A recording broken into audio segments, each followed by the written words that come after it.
해장을 커피로 하신다는 분들이 있는데 진짜 있어요? 사우나 가서 땀 빼시는 분들이 있잖아요. 술의 안 좋은 부분들을 그냥 몸으로 다 겪는 거죠. 안녕하세요. 권익인간 최석재입니다. 이제 찐 연말이네요. 시간이 정말 빨리 가요. 응급실은 연말이면 정말 긴장을 합니다. 왜 이렇게 다들 술을 잡수시는지. 아니, 술 안 드시면 1년 안 끝납니까? 진정하세요, 박주님. 제가 술만 생각하면 화가 나서 오랜만에 사회적 거리두기가 없는 그런 연말 연시를 맞으셨으니까 얼마나 약속들을 많이 잡으시겠어요. 또 사람 만나다 보면 또 얘기거리가 늘고 그러다 보면 또 술이 빠지지 않고 술자리는 좋은데 말이죠. 숙취도 빠지지가 않죠. 그래서 오늘의 유튜브 학과의 주제 숙취 편입니다. 아니 근데 PD님 나 이렇게 옷 입히고 이거 시작해도 되는 거예요? 얼굴을 이렇게 화장시켜 놓고 흰 와이셔츠 가져오라 그래서 이쁘게 입힐 줄 알았더니 회식 자리 하면 제가 생각했던 그림은 딱 이런 그림이었어요. 일어나가지고 물 어딨어.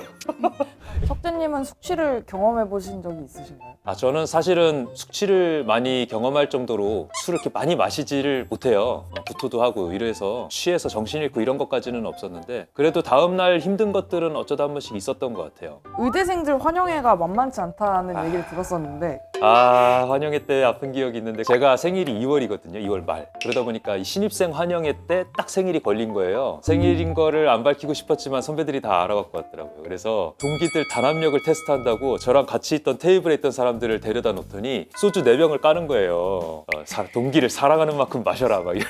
아니 술 그렇게 막 먹여놓고 그 자리에서 또 먹으라고 하면 애들이 뭐 얼마나 더 먹겠어요. 그러다 보니까 다들 조금 먹고 그러다 보면 마지막에 남은 애가 2병 이상을 한꺼번에 먹고 이제 정신을 잃은 거죠. 근데 그러다가 다들 정신 잃고 해서 잘라고 방에 누웠는데 갑자기 어디서 소리가 나는 거예요. 깜짝 놀래가지고 뭐냐 그러고 불을 다 켜봤더니 그 마지막에 마셨던 친구가 구토를 하는데 그냥 누운 채로 토를 하는 거예요. 이렇게 돼가지고 이게 흡인성 폐렴이라 그래가지고 기도로 넘어가고 호흡 안 돼서 그 자리에서 이게 사망 가능성도 있는 아주 위험한 상황이거든요. 그때만 해도 사실은 1학년으로 들어간 거니까 아직은 의료인이 아니잖아요. 뭐 다행히 119는 안 부르고 구토하는 정도로 해서 개워내고 씻어내고 이렇게 해서 해결됐던 걸로 기억이 나요.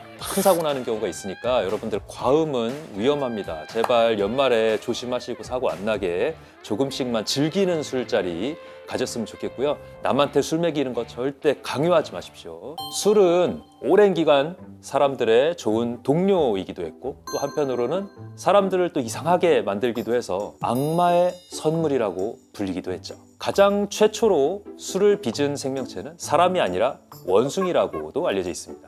나뭇가지에 갈라진 틈이나 바위에 움푹 패인 곳에다가 과실을 저장했던 거 그게 이렇게 알코올화 되면서 발효가 된 상태 그거를 인간이 먹어보고 이런 맛이 있네 그리고 알딸딸하네 이걸 느낀 다음에 그 다음부터 이제 그걸 제조하기 시작했다라는 설이 있어요. 알코올은 위장에서 소량이 분해이 되고 그 다음에 위장을 거쳐서 소장에 들어가면서 흡수가 됩니다. 이 흡수된 알코올이 혈관을 통해서 간에 모여서 간에서 분해가 되는 거죠. 알코올을 분해하는 가장 중요한 장기는 그래서 간입니다. 섭취한 알코올의 한 90% 이상이 간에서 분해된다고 해요. 이렇게 해서 만들어진 아세트알데히드 이 물질이 간을 손상시키는 주요한 요인이 되는 거죠. 그리고 이 알코올 분해 과정 중에서 생기는 활성산소들도 세포와 DNA를 다 손상시키는 각종 암과 질병을 유발하는 물질이 됩니다. 자, 숙취는 술에 들어있는 알코올이 대사가 되고 이 남은 물질들이 몸에 작용하는 과정에서 갈증이나 두통, 근육통, 구토, 메스꺼움 이런 여러 가지 증상을 겪는 그런 부작용을 통칭해서 말합니다. 숙취의 원인이 나름 알려진 바로는 에탄올 분해 결과물인 아세트알데히드 이 물질이 ALDH 이 효소의 도움을 받아서 아세트산으로 다 바뀌어져야 되는데 이 효소가 부족하게 되면 아세트알데히드가 몸에 남으면서 이런 반응을 일으킨다 이렇게 알려져 있습니다. 또 다른 연구에서는 에탄올 그 자체 또는 에탄올에서 일부 만들어진 메탄올 이런 성분들이 숙취의 원인이 된다는 그런 보고도 있어요. 그럼 도수가 낮을수록 숙취가 오래가고 도수가 높을수록 숙취가 덜하다는 말은 맞는 걸까요? PD님은 도수 높은 술을 드시면 숙취가 더 생기나요? 저는 비싼 술은 비싼 값을 한다. 그런 얘기는 숙취가 덜했다. 네, 그렇습니다. 덜했다. 보통 그렇게 말씀들을 하시죠. 숙취의 다양한 증상이 알코올과 그 대사물질인 아세트알데히드 때문에 발생한다고 볼 때 도수보다는 섭취한 이 알코올의 양에 비례한다고 보는 게 맞지 않을까요? 도수 높은 술은 어차피 많이 먹을 수가 없잖아요. 또 비싸기도 하고 증류하는 과정에서 숙취를 유발하는 그런 성분들이 상당수 제거된다라고 얘기를 하기도 합니다. 그래서 곡주나 발효주에 비해서는 숙취가 좀 상대적으로 적을 수 있어요. 근데 제가 듣기로는 동양인은 서양인에 비해서 알코올 분해 능력이 떨어진다라고 봤거든요. 아시아 홍조 증후군이라고 얘기하기도 하고 또 아시아 글로우라고도 하고 이 동아시아 쪽 집단에서 주로 나타나는 알코올 거부 반응이 있습니다. 술을 마시고 나면 얼굴이 막 불타오르듯이 빨개지는 분도 있죠. 제가 그렇거든요.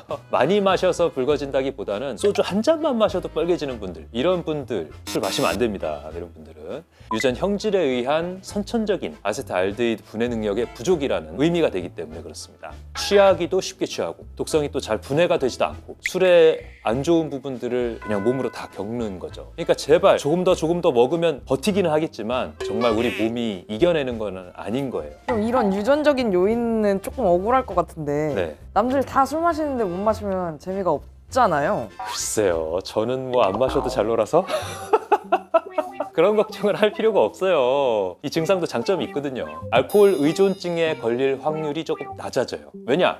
술 마셨을 때 괴로움이 즐거움보다 더 크니까 일단은 자기가 피하게 되는 거죠. 정말 최고의 장점인 것 같지만 또 술사 하시는 분들이 있잖아요. 그런 분들을 위해서 예방법을 좀 알려주세요. 혹시 PD님도 술생술사? 자, 예방법. 술을 조절해서 과다하게 마시지 않는다. 너무 당연한 얘기 아니에요? 그거 모르는 사람은 아마 없을 겁니다.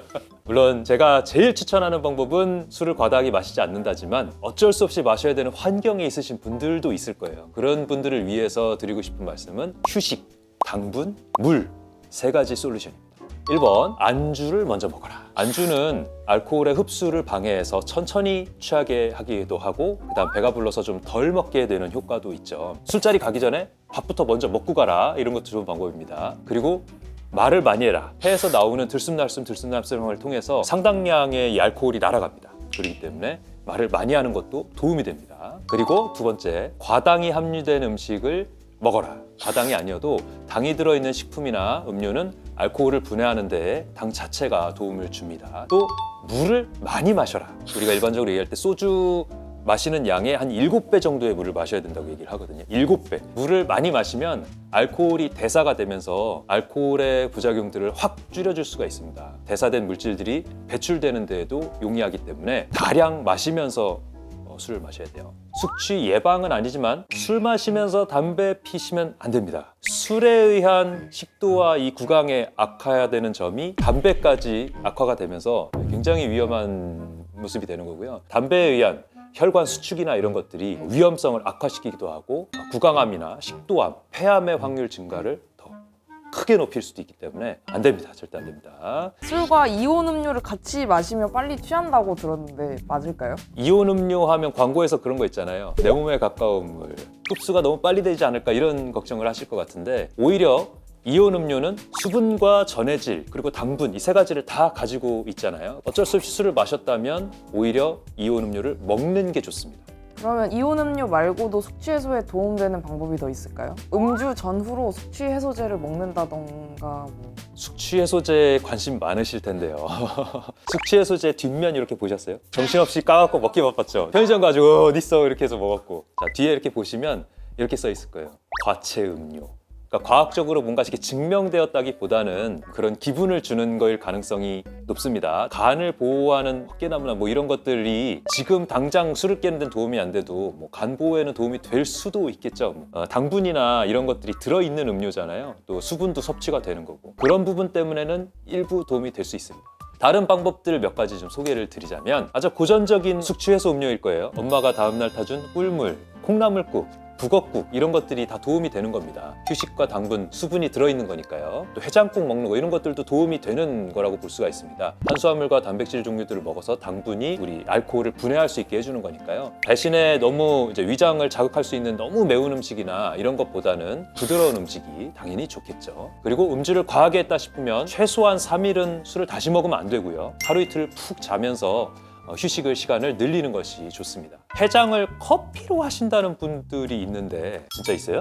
당분이 들어있는 커피라면 조금은 도움은 될 수 있을 텐데 그래서 뭐 믹스 커피가 좀 나을라나. 근데 가공당의 위에도 있는데 이걸 꼭 그렇게 먹어야 되나 싶은 생각이 있네요. 그리고 그 숙취가 심하시면 네. 사우나 가서 땀 빼시는 분들이 있잖아요. 알코올 성분을 몸 밖에 배출하기가 좋은 방법인가요? 땀이 많이 나면 알코올을 내보내는데 도움은 될 겁니다. 다만 탈수가 되겠죠. 물을 충분히 먹은 상태지 않으면 사고가 날 가능성이 있습니다. 그래서 응급실에 술 다량 마시고 사우나 들어갔다가 못 나오고 그 자리에서 정신 잃고 사고 나서 오시는 경우가 종종 있어요. 의식 잃을 정도로 마신 다음에는 사우나 위험합니다. 또 술 마시고 나서 과도한 운동하는 것도 좀 무리가 될 수 있어요. 간에도 부담될 수 있고 하니까 무리한 운동은 하루 정도 쉬시는 게 좋습니다. 그 숙취하면 동반자 두통을 빼놓을 수가 없는데 진통제를 먹으면 안 된다고 하더라고요. 이 간이 열심히 알코올을 해독을 하고 있는데 이 비슷한 이름이죠. 아세트아미노펜 성분, 이 우리 타이레놀이라고 하죠. 아파서 한 알 먹고 두 알 먹고 네 알 먹고 여섯 알 먹고 이렇게 돼버리면 간한테 너무 큰 부담을 주는 거가 됩니다. 그래서 머리가 아프더라도 두 알이나 뭐 네 알 정도까지는 드셔도 그 이상 드시는 거는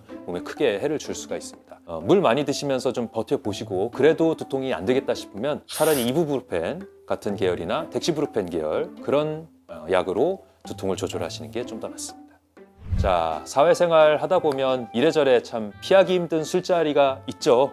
이해하기는 하지만 과하게 마시지 않도록 조절하는 것도 어떻게 보면 능력이고 또 사회생활이라고 볼 수가 있겠죠. 내 간에 부담이 되지 않게 내 몸을 아끼는 그런 태도로 술자리를 좀 조절을 하면 어떨까 생각이 됩니다. 오늘도 이제 마무리 멘트 해야 되겠네요. 모든 사람이 건강해지는 그날까지 유튜브 학과 다음에 다시 만나요. 안녕.